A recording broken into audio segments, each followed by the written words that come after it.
tao pa? Sa likod, sa likod! Pinadapa ng mga pulis ang mga suspect na kanilang nasukol sa isang gasolinahan sa Santa Elena, Camarines Norte. Ayon sa intelligence information, sangkot sa robbery hold-up ang grupo. Tatlo na to eh. Apat daw sila. Apat na lalaki daw.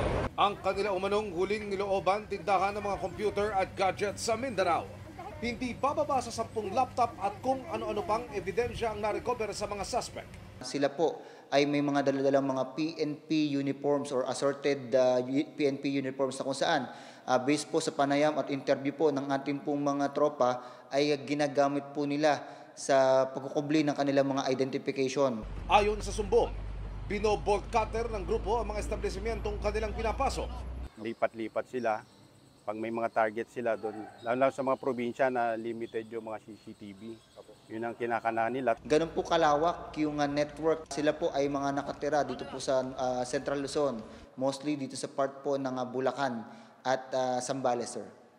At mula sa Surigao, pabalik na raw sana ang grupo sa kanilang home base sa Zambales nang matrak sila ng pulisya.